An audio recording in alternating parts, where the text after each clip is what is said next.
So this is the extraterrestrial presence, a multidisciplinary assessment. And this is an overview of what I'll be discussing this evening. First, the investigation of UFO abduction / ET contact cases, contact with non-human intelligence.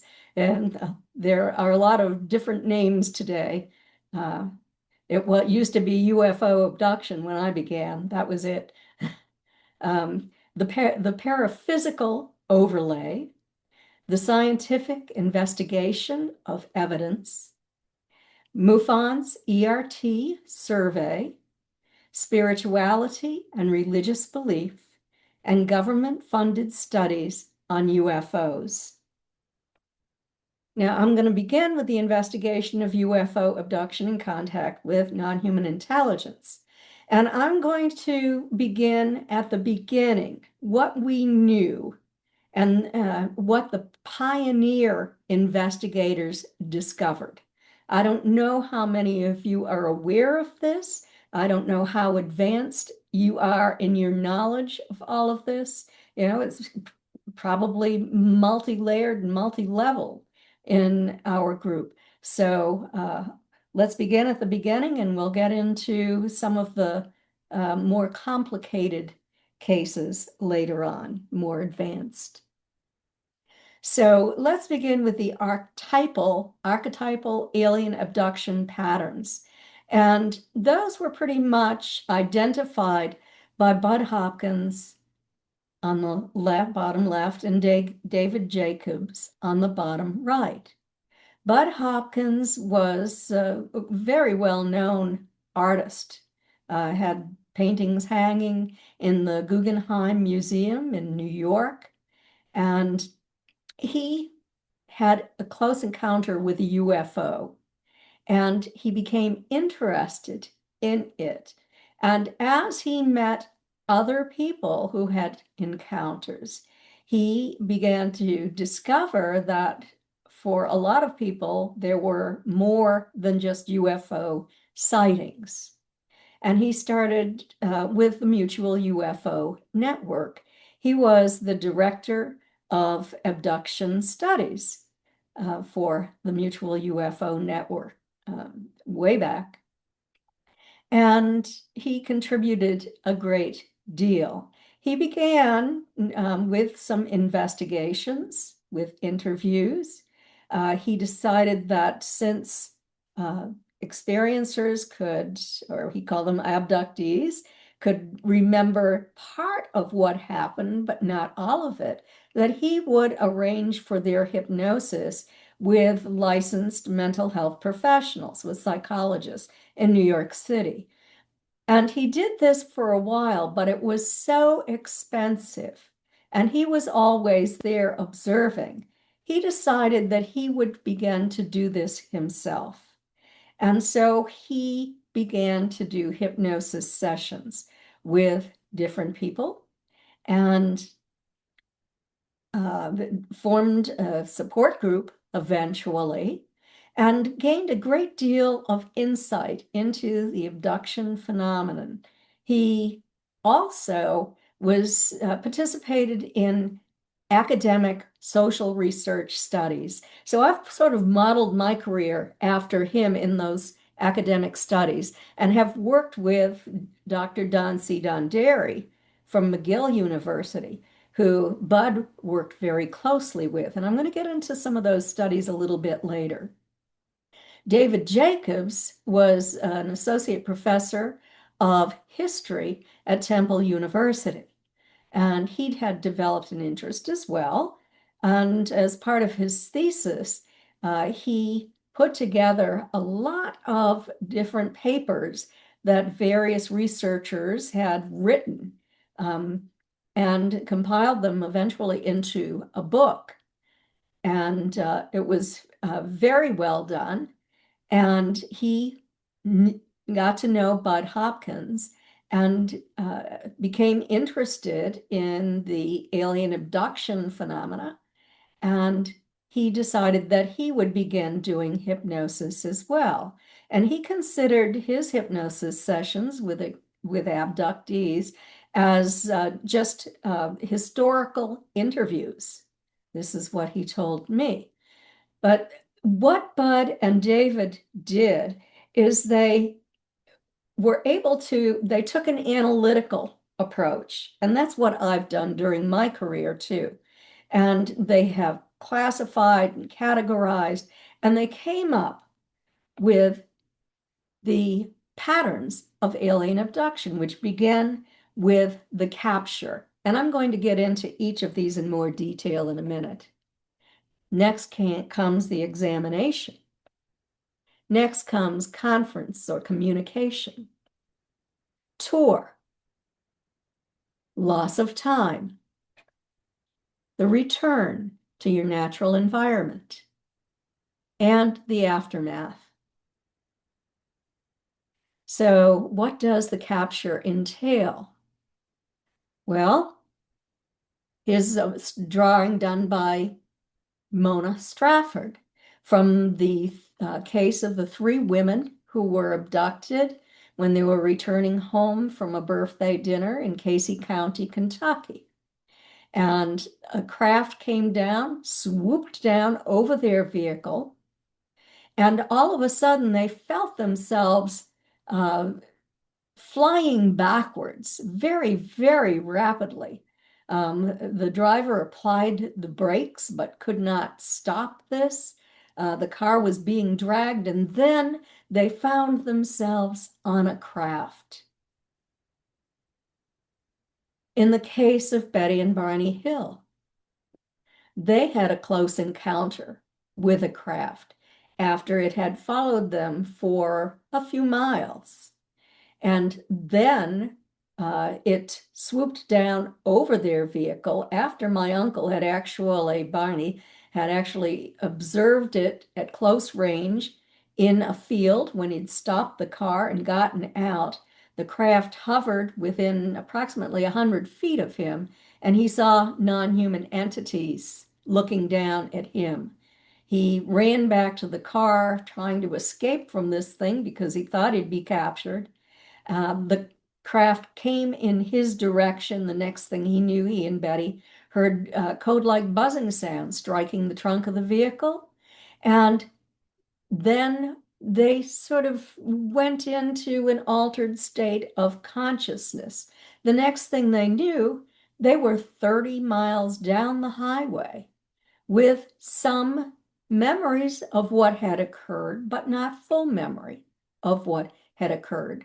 They had memories of all of the conscious recall, but it was that what happened after they heard those buzzing sounds on the trunk of the vehicle and that altered state of consciousness that they only had spotty memories for. There's the case of Jenny Henderson, and I wrote about this in my book with Denise Stoner, The Alien Abduction Files.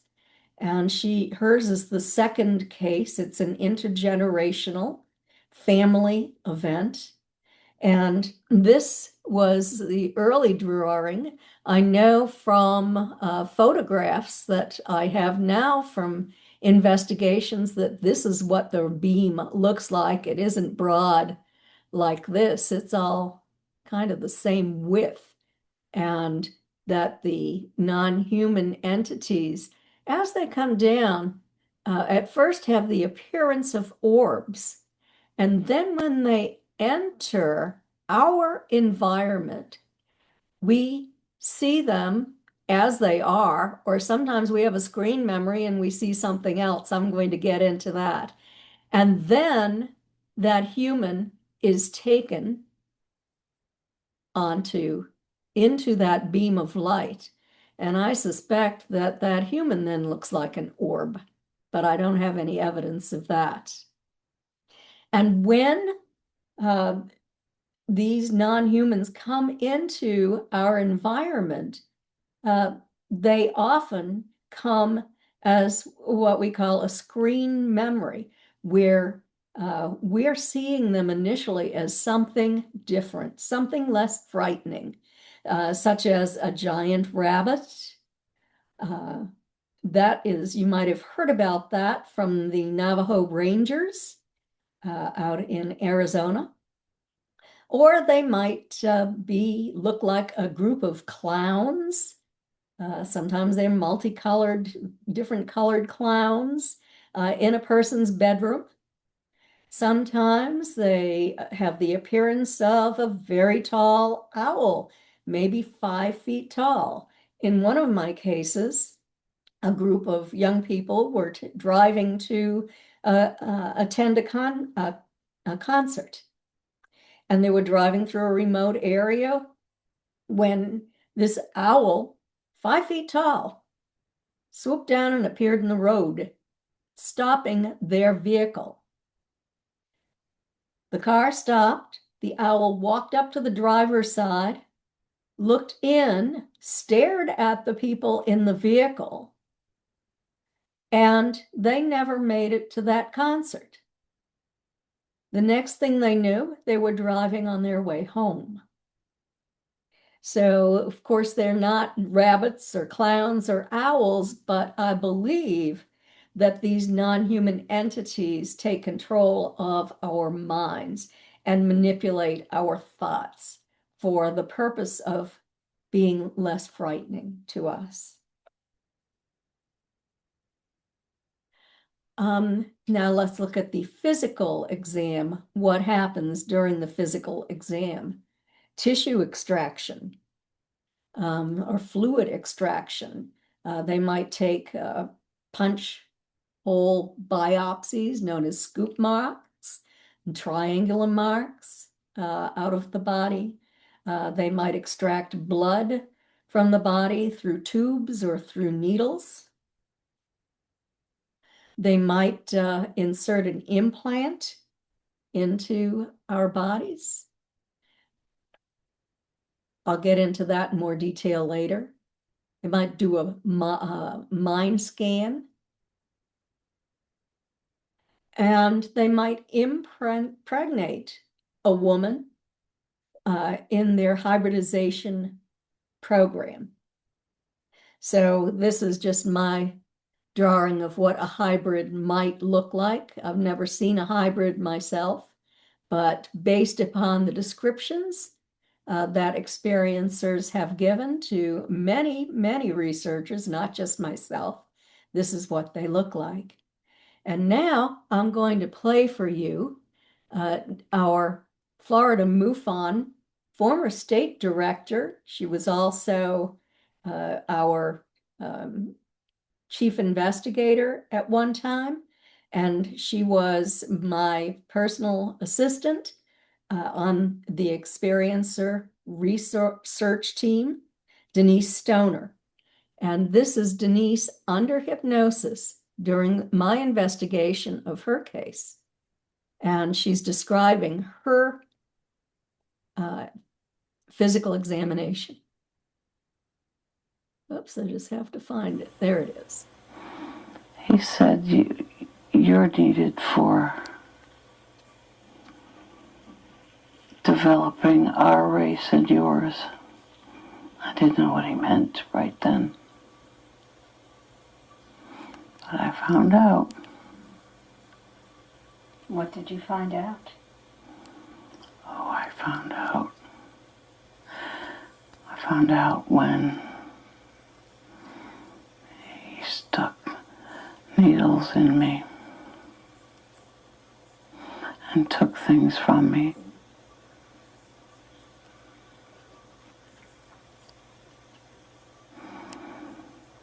And I felt used. And he could be very cold about that.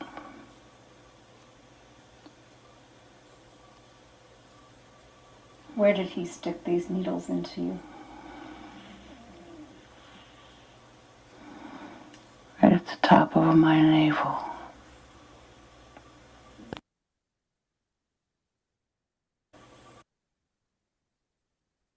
Then comes the conference or communication.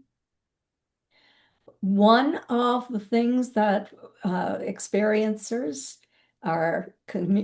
receive in their communications through telepathic information, mind to mind, is the idea that the ETs are here to guide us in our spiritual growth. They say that our spiritual growth is out of balance with our technological progress, and this endangers our planet, that we must develop spirituality for our own survival, for the survival of our species, the survival of life on this planet.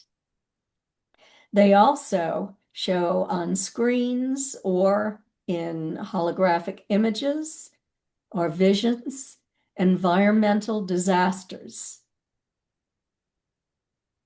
or nuclear holocaust. And Calvin Parker is one who had a really difficult time with this. I hypnotized Calvin Parker from the Charlie Hickson Calvin Parker Pascagoula, Mississippi UFO abduction. It happened in 1973. And at the end, he was shown this image of people's faces melting off and people starving after this nuclear holocaust. And it was very distressing to him. But the message was that they wanted him to be aware of this. They wanted him somehow to educate the public. Now, his father worked for the Nuclear Energy Commission in his state, and I think there was some connection there. And the only problem was that Calvin didn't remember this until he had hypnosis with me at a much, much later date.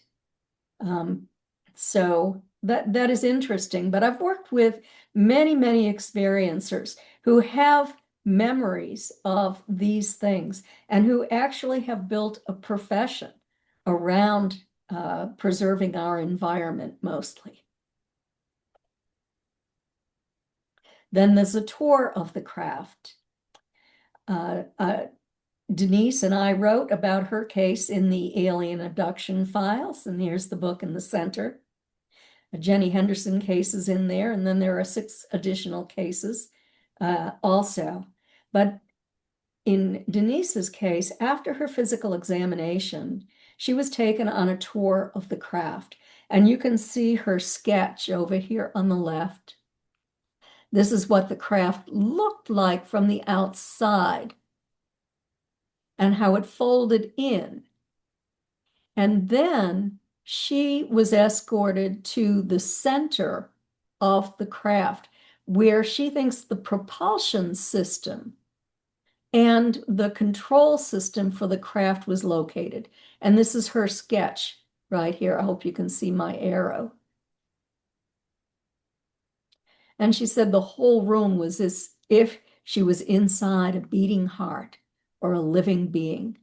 So I want to play for you her hypnosis session. And I walk in. Just turn up your volume. And it's hard to walk in. It feels like two opposing ends of a magnet. And it's hard to walk in against it. I feel like I want to fall over, only I can't. Like I'm tipping. And I push against it. And I am looking at my feet. And at the floor, I begin to see tubing, twisting and curling, and more twisting, and I see a center piece, and I know whether he's told me or it's intuitive, or it's a combination of both, that this is a biological entity, that it's organic, that it's living, and that it's affecting me physically. It's pushing against me. And the doctor says, now this is what runs this particular craft. And I'm finding it difficult to stay there. And it's pushing my muscles. You don't have to experience it now. You can just look at it from a distance and describe it. Your muscles can calm down.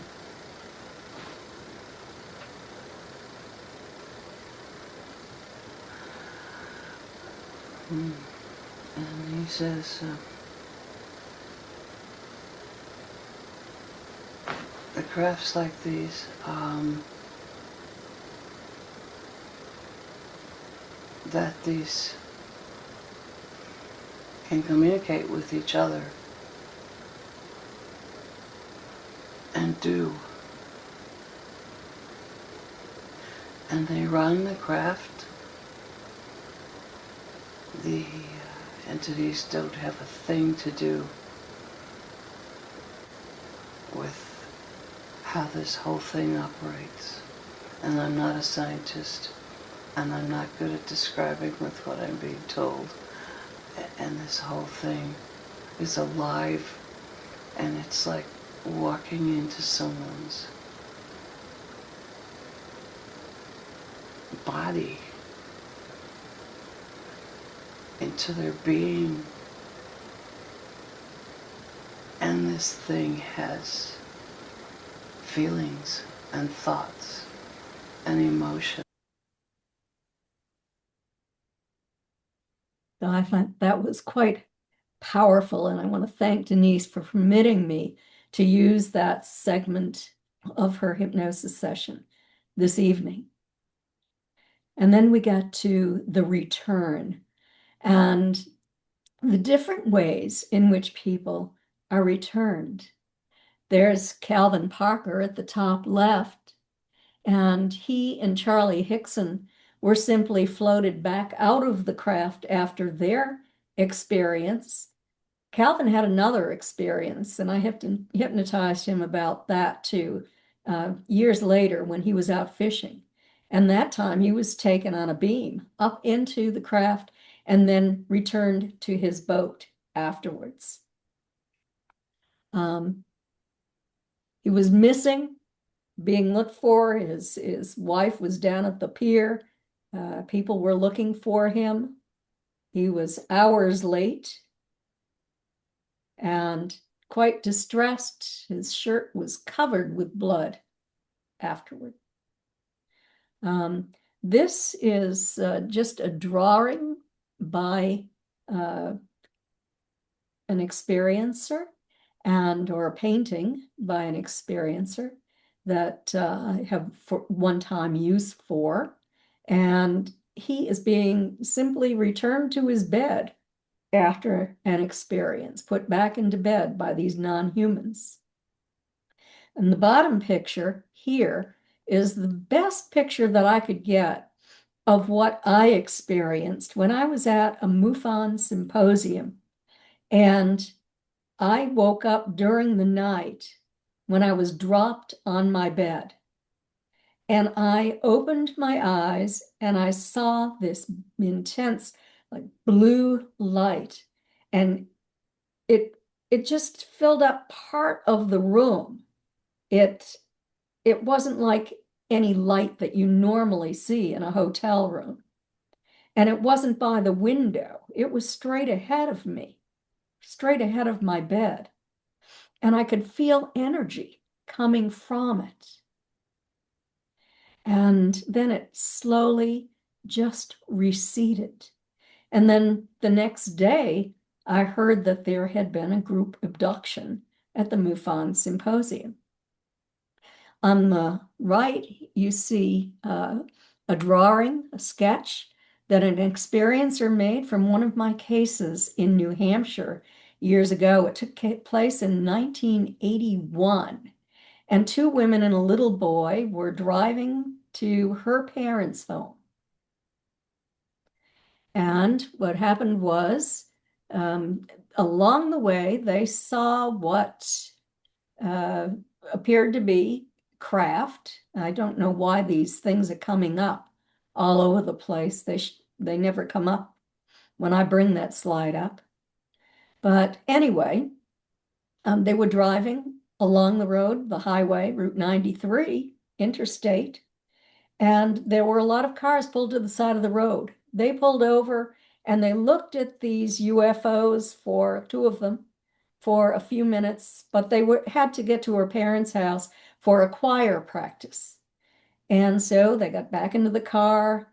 The two women, the little boy who was the son of the driver, started driving, took the exit ramp to go to her parents' house in Meredith, New Hampshire.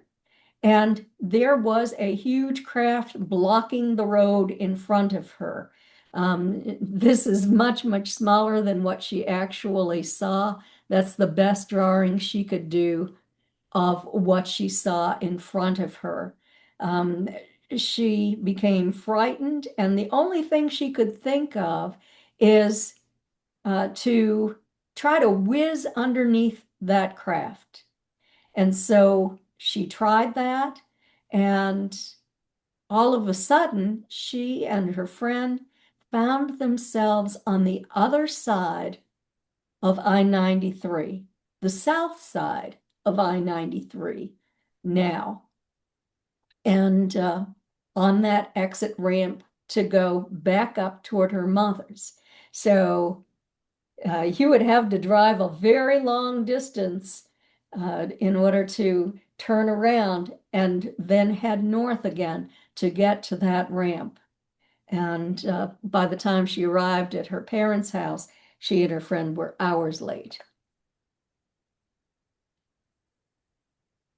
So the aftermath of these experiences: sinus problems, 53%, migraine headaches, 49%, salt cravings, 49%. These stats are coming from our studies. Nosebleeds, 45%. Eye irritation, conjunctivitis, 44%. Exhaustion after an event, usually. Chronic fatigue and immune dysfunction syndrome, 44% in MUFON's study, less than 1% in the general population.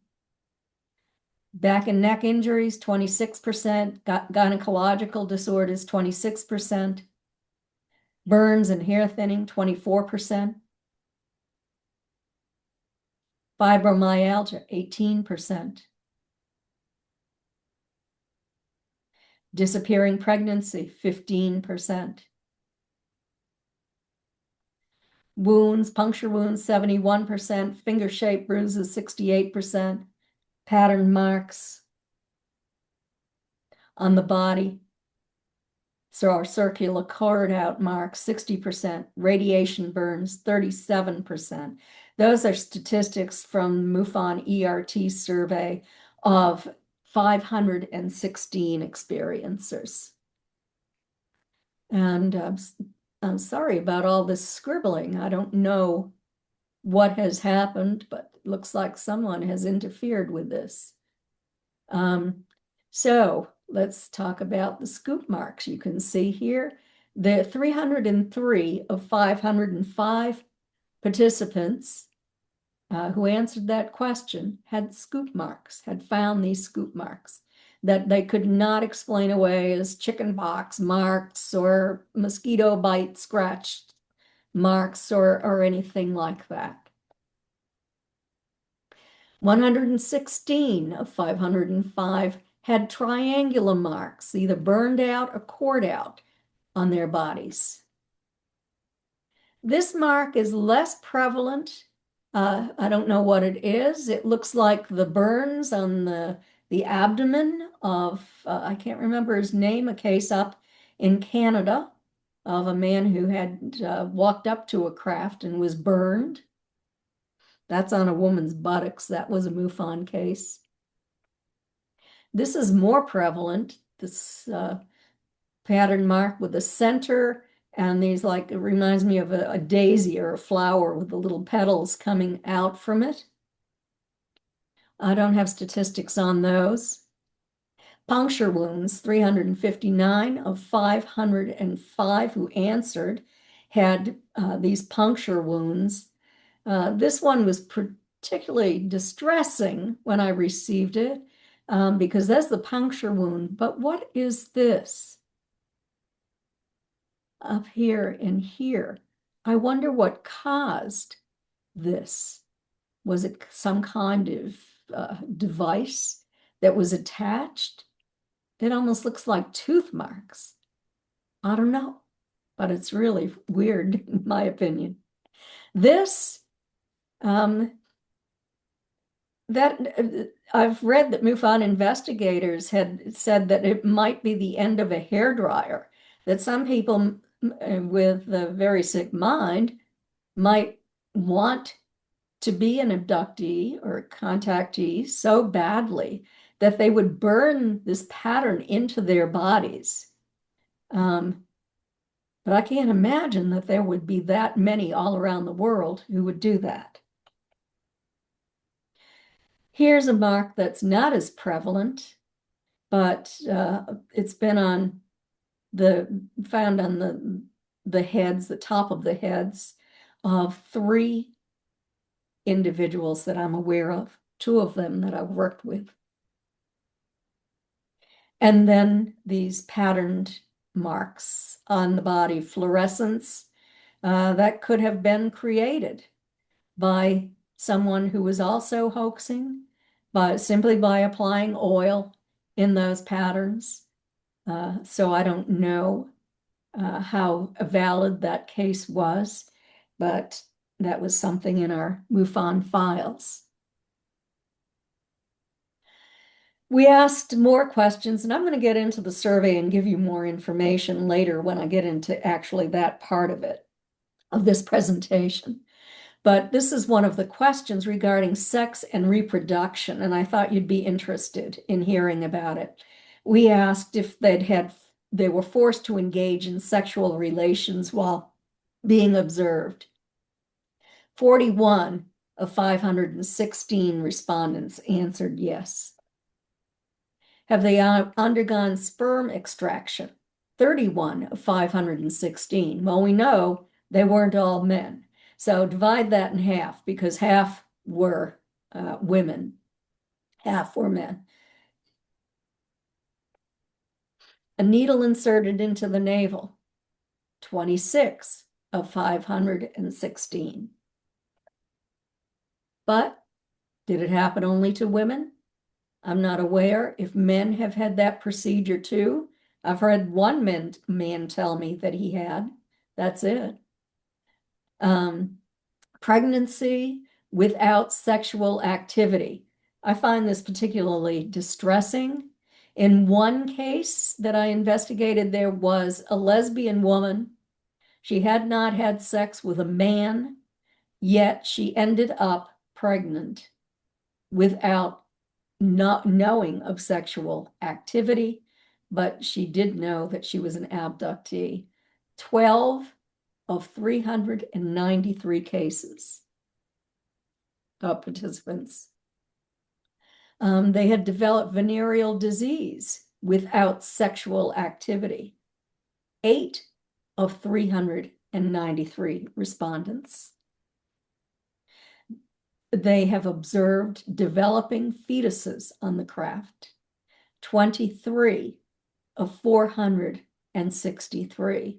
And this is usually something that's shown to women. So divide that in half. Held a hybrid baby, also mostly women, 32 of 463, divide that 463 in half. An interest in human emotions. Well, these ETs oftentimes create scenarios where you observe or participate in what seems like a lifelike encounter, either positive or negative. You might have an encounter with a person that is kind of like a holographic image, with a deceased relative, even with a pet. And you are put into a room where this occurs, and it seems real to you, only it might be a deceased pet or a deceased member of your family, and they observe you interacting with that individual. They're very interested in our emotions, in observing our behavior. They might project intense love toward us, particularly when we're lying on that table during our examination and we're not feeling very happy about it. They might tell you how important you are to their program to save our planet. And they might tell you they're raising your vibrational frequency and you'll have new abilities. And you do acquire these new abilities. And I'm going to get into that a little bit later.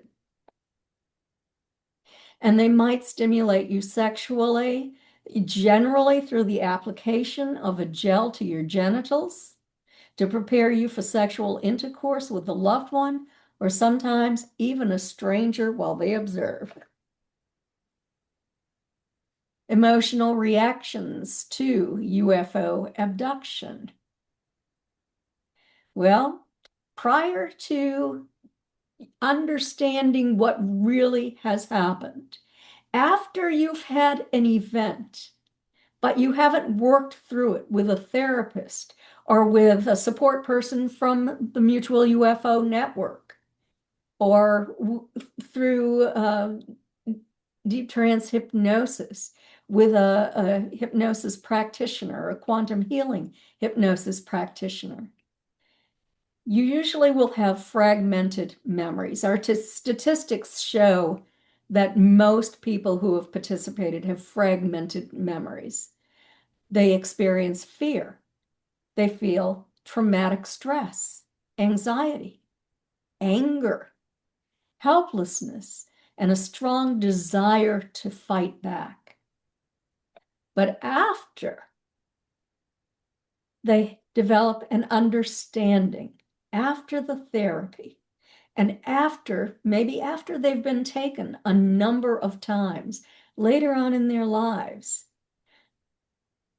they remember things that they had not anticipated, pleasant things that happened on the craft. It really wasn't as bad as they thought it was going to be, but they couldn't remember what happened prior to this. They then have a reduction of fear, a spiritual awakening sometimes, increased perception of love from these non-humans, and they begin to feel like they're part of their family. They might communicate telepathically with these non-humans more on a two-way exchange rather than just in the eye-to-eye contact, mind-to-mind information being given by these non-humans. They might be able to ask questions. Let's take a look at the paraphysical overlay. Well, let's define physical. Physical is having a material existence perceptible, especially through the senses, and subject to the laws of nature. It's measurable and reproducible. The paraphysical is not part of the physical world as it is currently understood. The phenomena for which it is phenomena for which there is no adequate Newtonian scientific explanation, but it can be understood by quantum physics. So the example that I'm going to give this evening is it possible for a human or non-human body to pass through a solid surface? You know, I had a lot of debate in the past about that before we moved forward in our understanding of physics, and also obtained additional information from people who had been taken into what might have been some kind of portal, or that light, that blue light that I showed you in a previous slide. And in the picture on the right, you see our late, very important MUFON member, Earl Grey Anderson. I met Earl many years ago. We were both speaking at the Ancient Aliens UFO or Alien Con out in, I believe it was Pasadena, California, when I met Earl. And we had quite a long conversation. We had lunch together. At that time, he was either a state section director or assistant director of Southern California MUFON. He ended up becoming the director of Southern California MUFON before cancer took him. He was the face of MUFON for a while, very active in the ERT. I invited him to join the group. He became very, very knowledgeable, helped so many experiencers. He was a wonderful investigator. I really trusted his senses and anything that he did. He was so valuable and such a loss to all of us. He was a close friend, and I miss him greatly. But Earl had an experience. And he lived in Pasadena at the time. He and his wife had a house, and the homes on the street he lived on were all fairly close together. And he really wanted to have an experience, and he was calling in craft over and over again, wanting to have an ET contact event. Well, he's working with other experiencers. And one night, he was lying awake in bed. His wife was sleeping next to him when he observed the wall of his house sort of open up, almost like a passageway or a window. And that blue light came into his bedroom. And then, fully awake, he observed three little grays step into his environment. They walked over to his bed. Some were carrying equipment. He was frozen, paralyzed, terrified, wishing that he had not asked for this to happen. They attached a tube, some kind of device, to under his chin, to his neck, and they withdrew blood from him. And then they turned around, they left, and that window closed up as if it had never happened. And something that was highly unusual about this was that that there was no room for a craft to land between those houses. There simply was not the space. But when he looked in, it looked like a very large interior of a craft that he was looking into, a very large space. So we have this kind of distortion inside that light, whatever that is, portal or whatever. The experiencer phenomenon is happening for a lot of people just like you all over the world. People are telling very similar stories about personal encounters with non-human intelligence. Our experiencer community is growing every day. Join MUFON, find your friends. I asked physicists something about this. I wanted to know how experiencers could be taken through solid surfaces, because so many people had reported this. My Aunt Betty Hill and I used to argue about this. I thought that there had to be some kind of explanation in physics, and she just scoffed and said if somebody told me that they were taken through the roof of their house, I'd ask them how much the repairs cost. So she was highly skeptical about the idea that that could possibly happen. But the two physicists that I asked, that I can remember, there was a third too, but the first was Rudy Shield. He is an astrophysicist, he's retired now, at the Harvard Smithsonian Astrophysics Laboratory. And then Claude Swanson, Princeton physics professor, brilliant man. And I asked both of them that question: how is this possible? And this is the response I received from both of them. 99% of the atom is empty space between the protons and electrons. So it is just a matter of getting things in alignment to get them to interpenetrate, making it possible for matter to pass through matter. Our science is only at the beginning stage of understanding this process, but we have already done something like this in a laboratory at the CERN. And I wrote about this in the alien abduction files. So now let's get into the scientific investigation of the evidence.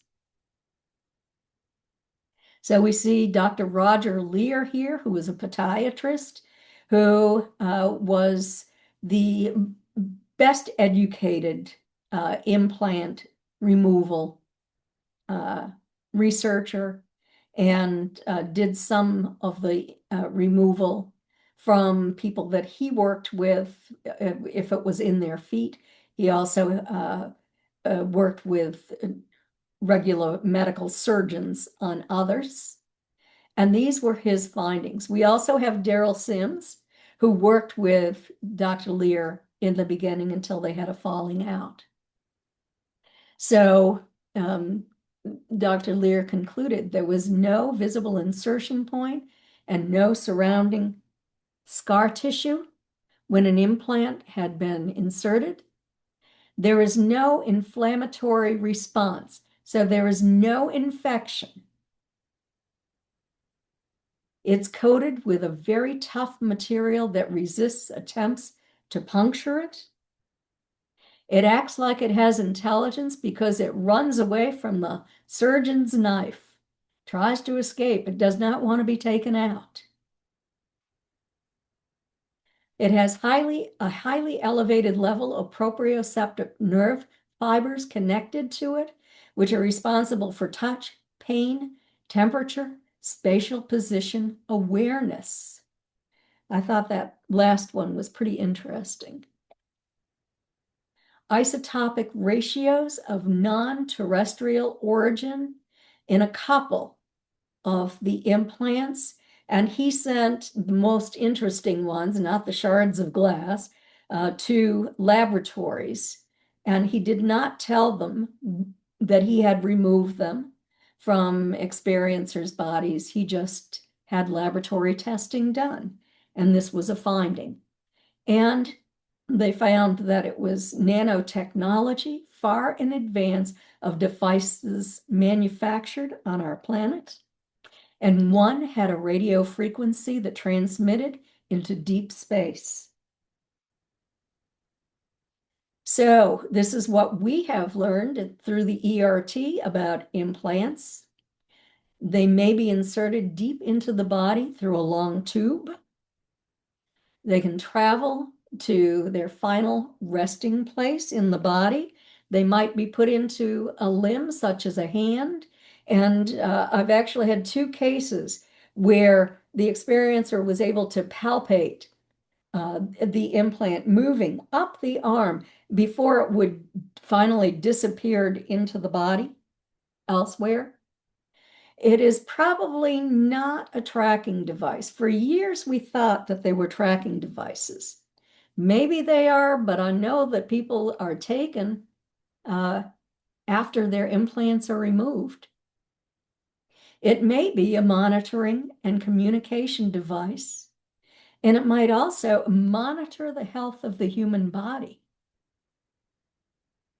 Some experiencers have more than one, and when it's removed, a new one is inserted.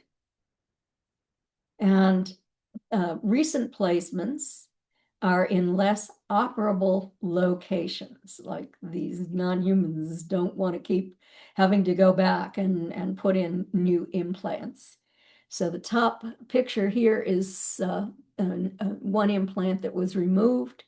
This is an X-ray, and right here you can see an implant really low in the jaw, into the bone, it appears, the jawbone. They're also placed in positions in the face where there are a lot of nerve endings, and where if a surgeon's scalpel in removing one of these would risk causing paralysis if you cut that nerve. So a place where it's not easily removed. And when they're removed, they may self-destruct. I had one case where an implant was removed by a physician. I had the photograph of a tube filled with blood to try to deceive the implant into thinking that it was still in the human body. It was the experiencer's blood. I could see that it looked like a little silver ball at the bottom of that test tube. It was packed in dry ice and shipped to MUFON headquarters after we followed MUFON protocols. And then it was shipped out to Phyllis Budinger in Ohio. And she's now retired, but she was our scientist at one time. And so when she opened that test tube and poured the contents of it into a pan, the implant was gone. That little silver ball was gone. All that was there was a little clot of blood. So I believe that self-destructed. And just a couple of weeks after that happened, one of MUFON's state directors was writing about an emergency to me and to Jan Harzan, because she had an implant and she was watching it dissolve in front of her eyes. So more cutting edge research. I talked about this the last time in the presentation I did, so I'm not going to go into great detail this time. I really admire Dr. Gary Nolan from the Department of Pathology at Stanford University, the School of Medicine. He had an interest in UFOs and people who were in close contact with them or taken to craft. He worked with military people. He was funded by the CIA, worked with over 100. Some of them were with the brains of deceased military people. And the thing that interested him is that these people had all been exposed to some kind of force field or radiation, something when they were on the craft that had caused them, or in close proximity to, that had caused problems for them. And what he found was a patch over the caudate putamen area of the brain in here. And he discovered that there was 5 to 15 times the normal density of that area of the brain. And he thought that it was horribly damaged as a result of what had happened to these people. But then he discovered that it wasn't damage, it was a patch of sorts. And that patch creates an overconnection of neurons between the head of the caudate and putamen. And the result is increased intuition, spatial awareness, and mental functioning. So here we have spatial awareness again, what we found prior to this in the proprioceptive nerves. This is something that you may not be aware of. It's the latest test on my Aunt Betty Hill's dress. I sent 3 specimens from different parts of her dress, which is at the University of New Hampshire. It's stored there at the archival collection that I set up there. And scientists have to write to me and ask me for permission to have 3 samples that I have to cut from the dress, wearing white gloves so that I don't contaminate anything. So this is done very scientifically, very carefully.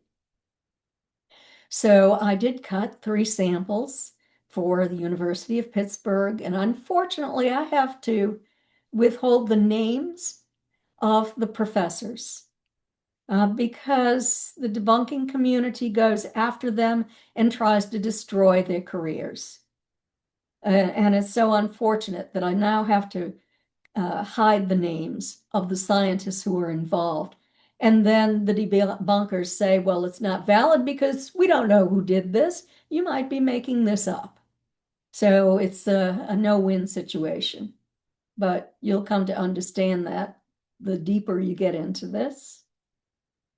So both were tenured professors, one a tenured associate professor of chemistry. The other had 35 years as a full professor, also tenured. So they had a student. They were supervising a student, and this student was doing scans on fabrics, and they used Oxford Instruments bench scale instrument. It's a model used in the field by scientists. And the student wrote down the details for each sample in the plastic holders, which I sent. The student was completely unaware of what he was analyzing. So from the waistline sample, just nothing unusual, just elements that are found in the dress manufacturing in the dyes. Same with the second sample. But the third sample was very, very interesting. He wrote, the print dress has dyes and mordants holding the dye to the fabric, which would be expected. Aluminum salts are often used, and it was not observed. Iron salts can, and we saw it only on one sample. And he said, I vaguely recall that you could not establish the manufacturer of the dress in order to determine which dyes were used. Well, we don't have the manufacturer, but it was, it had a tag inside the dress saying that it was manufactured by the Garment Workers Union of America. And they were amazed to find tellurium and rhodium on the third dress sample. They also found selenium, which was used in the 1950s in oil-based paints. It was, they scanned a number of paints from a company in Cincinnati that was later purchased by Crayola. And they found selenium, as I said, a very poisonous element in one such paint. And it was also on Betty's dress. But the rare earth minerals, elements found on Betty's dress, rare and expensive, were rhodium, which has never been observed on a clothing sample in dye. And it wouldn't be expected there. And the same with tellurium.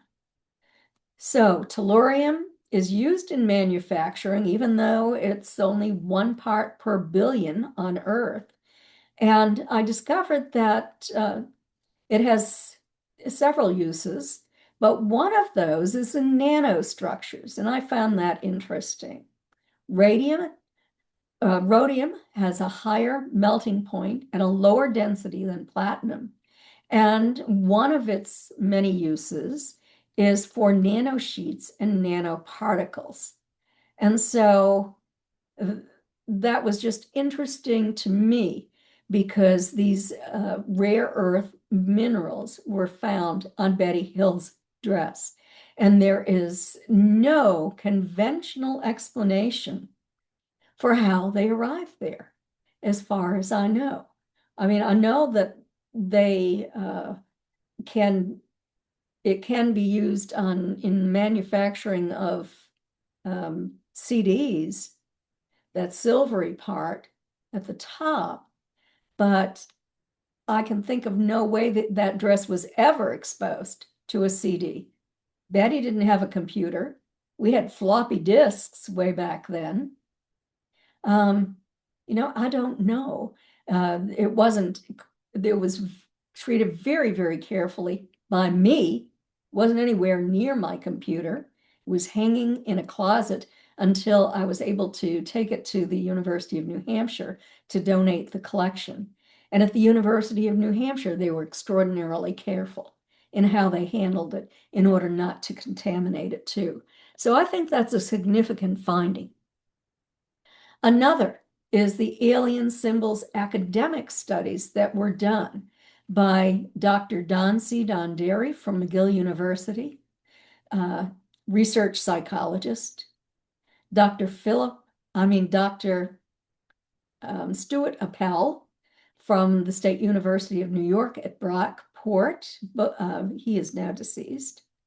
And he was a psychologist, and they used symbols that had been collected by Bud Hopkins. On the left, you can see symbols that my Aunt Betty Hill sketched for me during my investigation of her case. And Dr. Donderi saw them in my book with Stanton Friedman, Captured, that was published for the first time in 2007.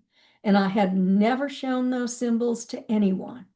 But Dr. Donderi saw them. He had already done his first study that already collected the symbols from Bud, and he analyzed those. I'll get into this. They did 2 scientific studies, social science studies, which are valid together in the McGill University, State University of New York, and the Intruders Foundation. They reported on their first study in 2007. They had a group of experiencers, a group of graduate students who were, or students who were used as controls, never had any kind of UFO contact experience, sighting, nothing like that, no knowledge. And then they had students that Dr. Appel hypnotized and suggested to them that they had been on craft and that they would draw the symbols that they observed. Bud's abductee symbols that he kept in a locked file cabinet, and Dr. Appel's symbols that he had collected were all put onto the same sheets of paper. And then they were given to students who used a scale, multidimensional scale that Dr. Donderi had developed. And you can see the scale here. And so this was a very interesting scientific study done by them. And this is their report from another one. What I have up here, you can see the symbols, some of them drawn by the hypnotized students. Here are some drawings in Hopkins samples, Bud Hopkins samples. Here is the multi-dimensional scoring scale that they used. Oops, thought I'd put in another slide on this. What they determined in the end was that the similarity of Bud's symbols and the difference between Bud's symbols and those of the graduates or the students who had been hypnotized were so different that it could indicate that UFO abduction was real. And Dr. Donderi then put my aunt's symbols through the same kind of analysis and discovered that her symbols were very similar to symbols that Bud Hopkins had been collecting since 1975. Although Bud had never seen Betty's, Betty had never seen Bud's. So now we're going to get into the MUFON ERT survey on 516 alleged experiencers. And many of those experiencers had important cases, had been investigated by MUFON, and some famous abductees took part in this study as well. So in a survey, what makes a survey reliable is the number of people who participate. If you do a survey of 50 people, it's not as valid as if you do a survey of 1,000 people, for example. What we have done is I've worked on 4 of these studies. The first one was with Denise Stoner. We had 75 participants. We had a control group and we had an experiencer group. We compared the input that we received from them. The MUFON study, then I worked on the Freeze, the Edgar Mitchell Free Foundation study on 3,400 experiencers. We generally had the same general results. And then on another survey with Dr. Melanie Barton-Bragg, I'll get into that a little bit later, of 1,005. So we have pretty close to 6,000, or maybe 5,500 participants, which, according to an academic scientist that I'm working with at a university up in Canada, tells us makes it more scientific. So you can say that the results are probably valid. So you can see we had the experiencer survey, the API, which is the American Personality Inventory, administered by Dr. Don C. Donderi. And the paper was What Experiencers Tell Us About Their Experiences and the Implications for Humanity's Future, by Dr. Donderi, myself, Dr. Michael Austin Melton, Dr. Robert Upson, Craig Lang, who had a master's degree and was a MUFON state director, and Denise Stoner. So in phase 1, that all of us except for Dr. Donderi worked on, members were asked to present questions they would like to ask experiencers. And I already named the ones who work on that. We took additional questions from academic research studies that had been done on experiencers, and the team developed 118 questions. They were true and false, multiple choice, and open-ended. And the questions were reviewed to eliminate bias. And then we had trick questions, which were inserted to identify hoaxes. So the questions pertain to demographics, religious and spiritual beliefs, the emotional impact of an event, the medical impact, psychic and paranormal, I'm not supposed to use that word MUFON. Let me say paraphysical phenomena. Perceived treatment by non-human intelligence entities. The description of non-human intelligence entities, the contact experience, my labs, and messages from NHI, non-human intelligence, to experiencers. The survey takers were instructed to read and agree to cautionary statements and requirements for participation in informed consent agreements. So we did it just like any academic study. It was approved by MUFON's board of directors. Dr.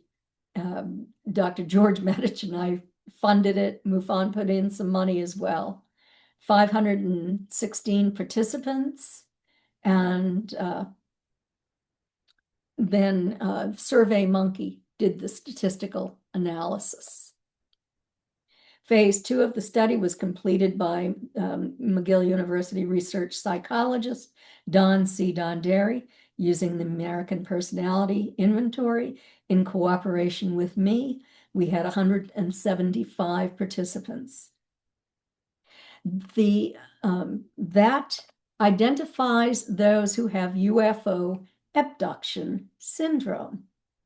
And so this was a psychological measure that was developed. It's in the MUFON journal in 2018, and under Don Derry's article. And he talks about the development of this, how he used controls and simulators, and people who believed that they had been abducted by aliens. They began with 608 true and false questions. He reduced it down to 65 questions. And this was to identify those individuals who had UFO abduction syndrome and to differentiate them from a control group and a group of simulators who were maybe like wannabes, people who had a lot of information about the topic and they wanted to be part of the group for some reason, but they didn't have the characteristics that real UFO abductees had. So these are the abductees in the original study in black. This is from our MUFON study. And you can see they're pretty widely scattered here, but they're pretty much all in the UFO abduction syndrome category. And this is our mean right here. And you can see that one of them is pretty close to the controls. It's another one up here, a few that are fairly close, but they're still, I don't know about that one. That might be a control, but most of them are in the abductee group. And here's a photograph again of Dr. Don Derry. I've worked with him on the ERT for many years. We've worked very cooperatively together, and I really respect his research, and his assistance has been so valuable. So one of the questions out of all of those questions we asked, 118, was, at what age were you taken? So you can read those. I'm not going to read them to you because of the time factor. But 72% said they believed they were under 20 years old when they were first taken. That's under the survey takers of 516, I believe it was. The abductees, we had 80% under age 20. Do you have conscious recall of observing a UFO at less than 500 feet in the distance? Among the survey takers, 65% had. Among the abductee group, UFO abduction syndrome group, 70%. Were there witnesses with you? 46%. of the survey takers, 50% of the abductees. Now, the abductees were included in the survey taker count, but then they were included as a separate group. Have family members observed a UFO close up? Again, 50% survey takers, 60% abductees. Have family members been abducted or contacted? For 41% of the survey takers, 60% of the abductee group. Have you awakened to find yourself unable to move or cry out? 75% of the survey takers, 90% of the abductees. What was the demeanor of the entities you encountered? Well, 48% of the survey takers said they were businesslike or neutral. Among the abductee group, it was 65%. Kind, 37% of the survey takers, 20% of the abductee group. Evil, 10% of each group. Varied by entity type, 30% of the survey takers, 50% of the abductee group. We asked, what type of ET did you encounter? So you can read this yourself. I have the greatest amount with the red stars, 4.5 to 5 foot tall grays, 44% among the survey takers, 40% among the abductee group. Under 4 feet, the grays, 36% among survey takers overall. Above 5 feet, 30% of the survey takers and 33% of the abductee group. Then we moved down to number 2, the average human type, 26% in survey takers, 27% among the abductee group, and then hybrids in the abductee group, 27%. Do you feel that your experiences were mostly positive, mostly negative, both positive and negative, or neither?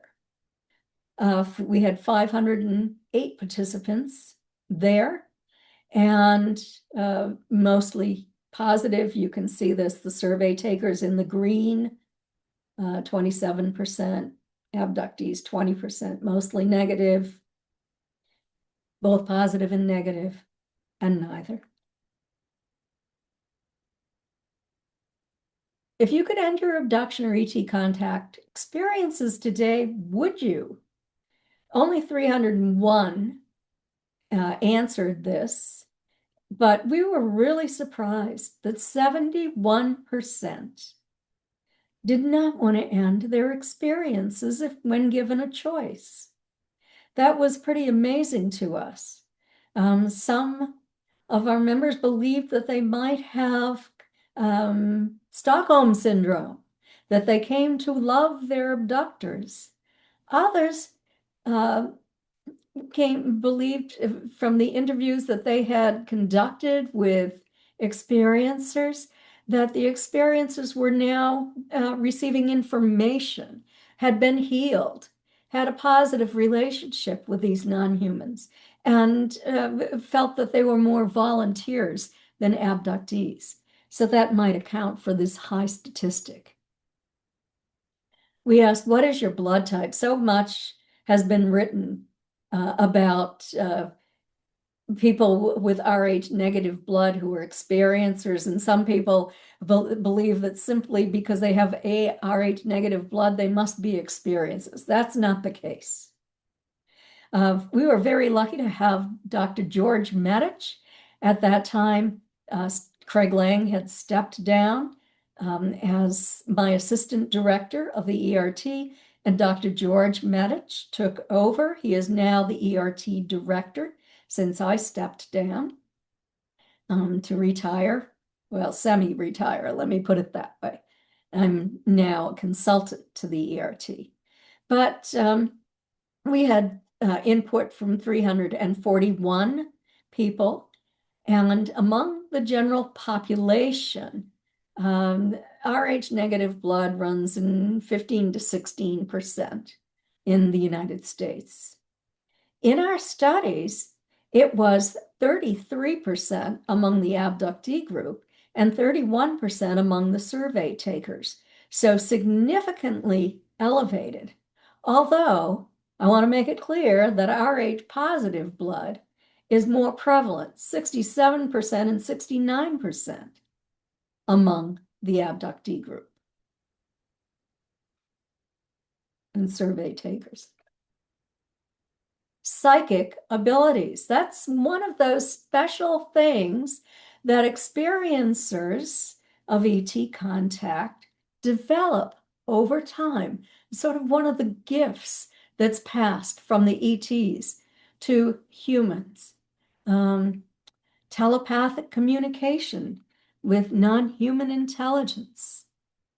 Psychic awareness or increased intuition. You can read the statistics. 53% in survey takers, 65% in the abductee group.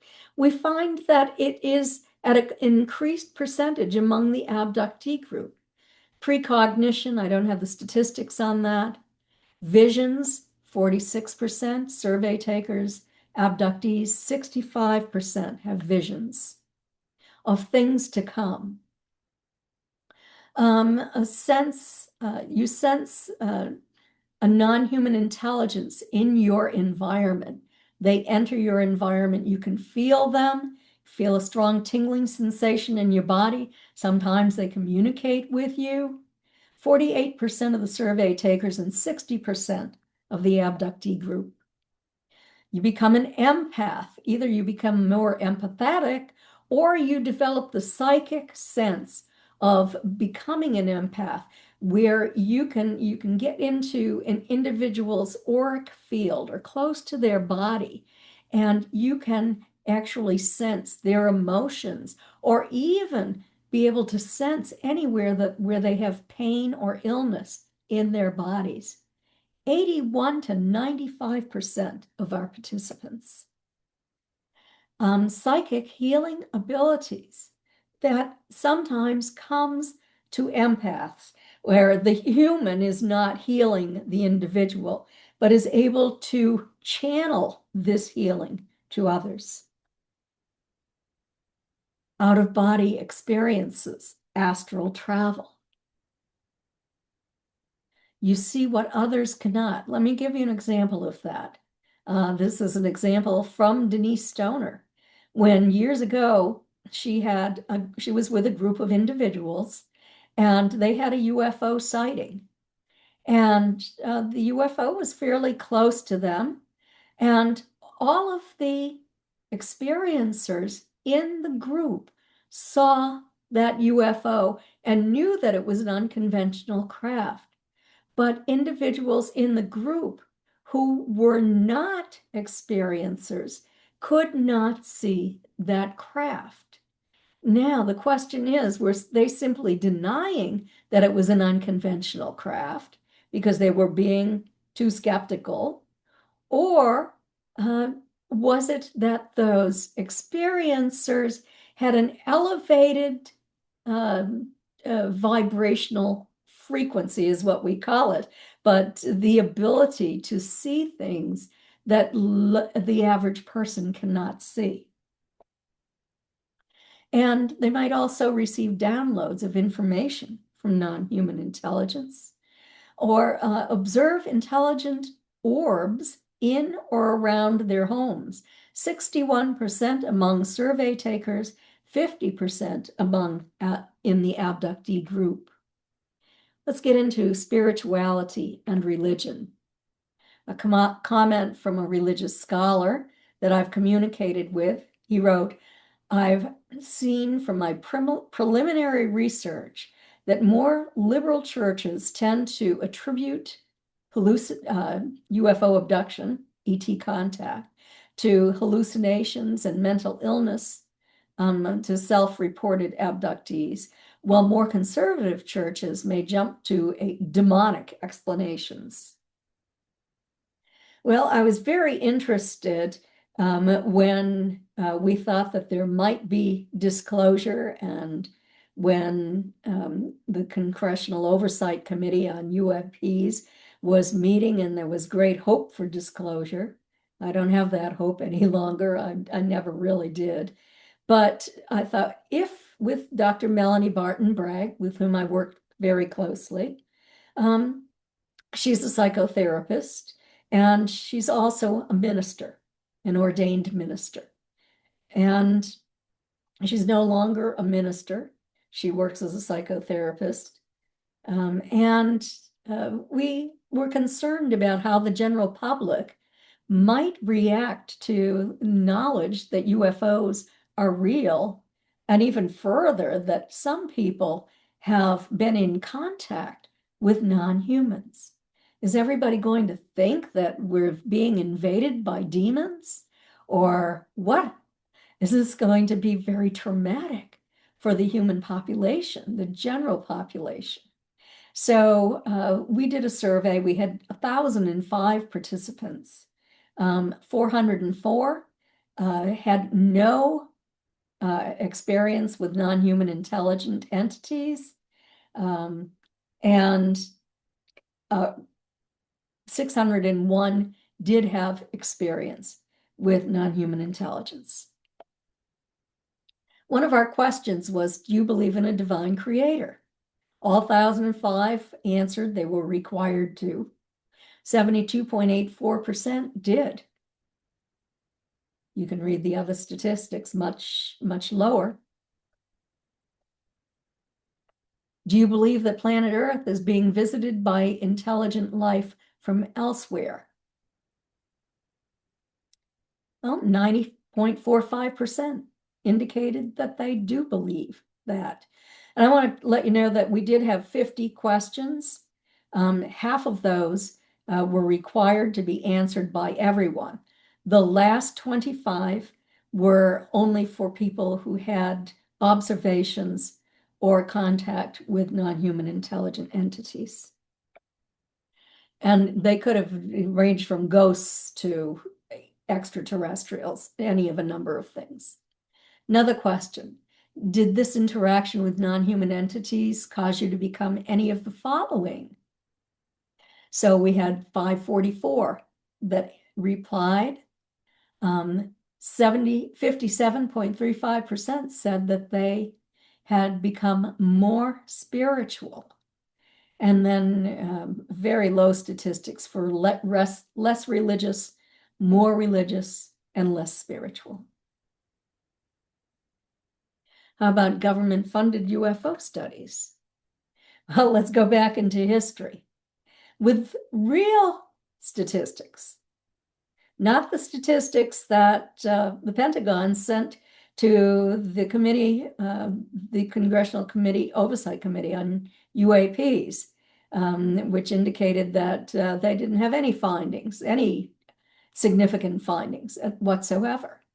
The real statistics from the original files pertaining to Project Sign from December 30, 1947.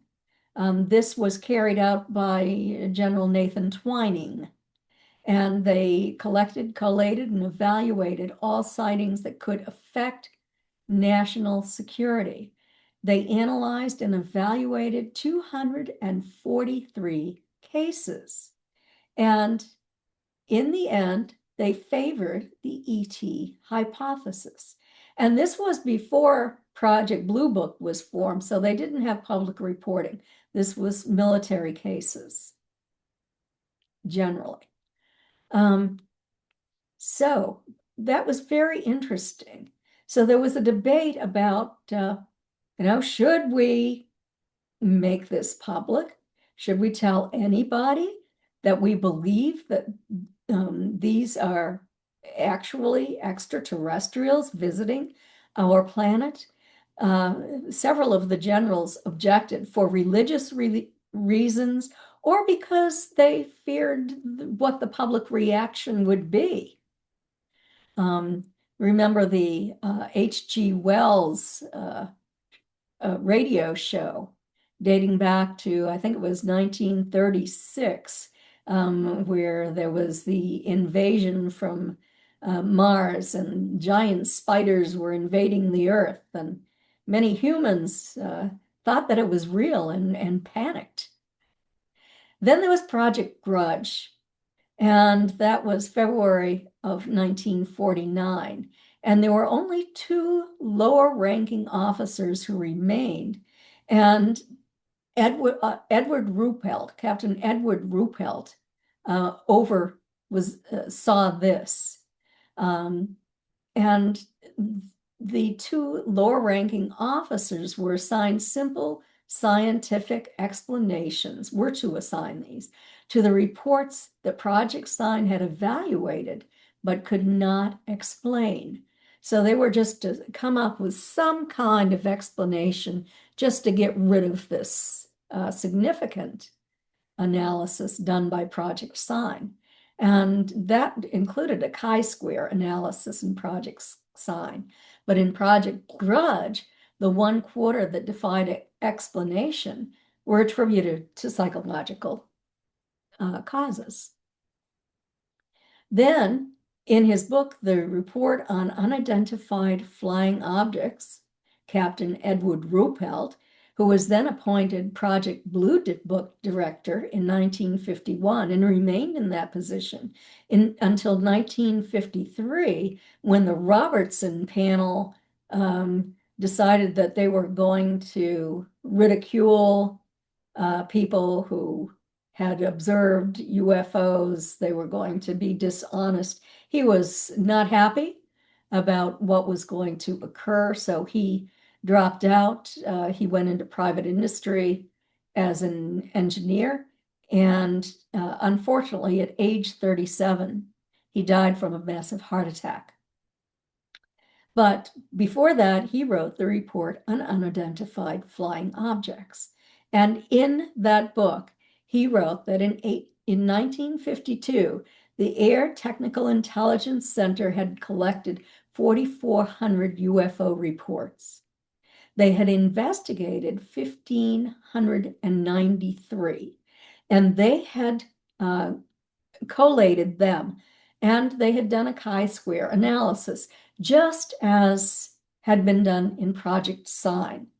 And this time, 11.76% were aircraft identified as conventional aircraft, 14.2% as astronomical bodies, 18.51% as balloons, 1.66% as hoaxes, 22.72% as insufficient data, 4.21% as other, and 26.9%, 94%, as true unknowns, which was highly significant.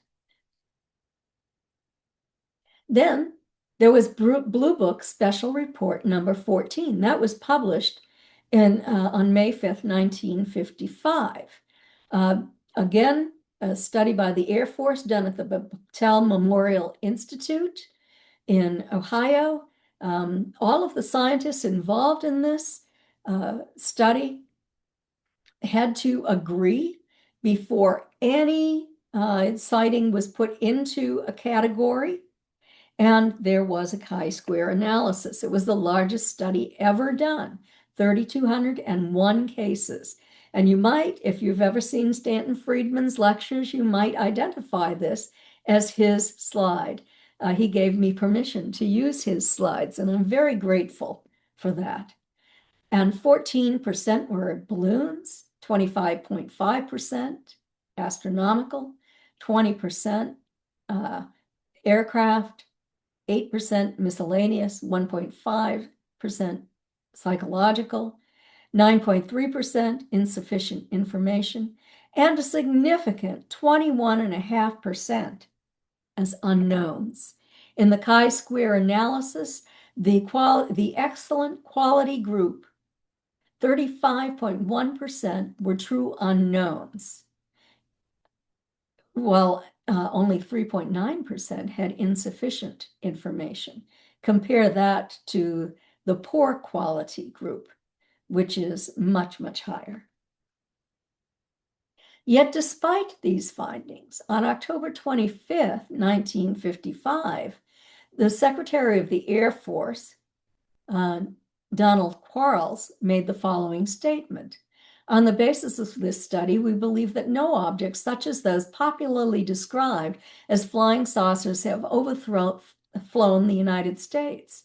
I feel certain that even the unknown 3% could have been explained as conventional phenomena or illusions if more complete informational data had been obtained. Well, the illusion was that he had converted 21.5% to 3%. And more recently was the DIA's report on UAP characteristics, flight capabilities vastly beyond our second generation technology, instantaneous acceleration, hypersonic velocity, low observability, anti-gravity capabilities, transmedium travel in our atmosphere, under our bodies of water, and in space. And then this is a report that was released by the Advanced Aerospace Weapons System Application Program, OSAP, 42 of 300 unpublished cases on the anomalous acute and subacute field effects on human biological tissues. Warping of time and space, electromagnetic heating and radiation burns. I gave you statistics on that. Damage to the nervous system, cognitive damage. Well, Dr. Gary Nolan looked into that. I gave you statistics on hair loss, also nausea, no statistics on that. Unaccounted for pregnancies, telepathy, poltergeist activity, including orbs, shadow entities, high strangeness events in the home, and Marian apparitions, sightings of apparition of, as in Chris Bledsoe's case, the lady, or as in other cases, the Virgin Mary. This is a statement from the chairman of the Congressional Oversight Committee, made on February 11, 2025. For too long, the federal government has kept information of public interest classified, and American people are demanding greater transparency. This secrecy has sowed distrust in our institutions.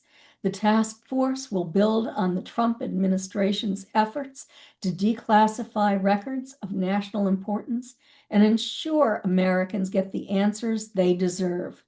Representative Luna is committed to shining a light on the truth and ending the era of secrecy. It's time to let the sunlight in and finally provide answers the American public has long demanded. And if you have not watched the movie, The Age of Disclosure, it's a documentary with eyewitness testimony from 34 government insiders. It's a powerful documentary. I couldn't sleep the night that I watched it. So it's an explosive documentary revealing 80 years of a global cover-up of non-human intelligent life and a secret war among major nations to reverse engineer advanced technology of non-human origin. It's available on Amazon Prime. And so these are my books. Captured, the 60th anniversary edition with Stan Friedman. Another with Stan Friedman, Science Was Wrong. Third with Stan Friedman, Fact, Fiction, and Flying Saucers. The Alien Abduction Files with Denise Stoner. Extraterrestrial Contact, What to Do When You've Been Abducted, with 3 members of the ERT, Denise Stoner, Ann Castle, and Madeline Tobias. It's been published in French.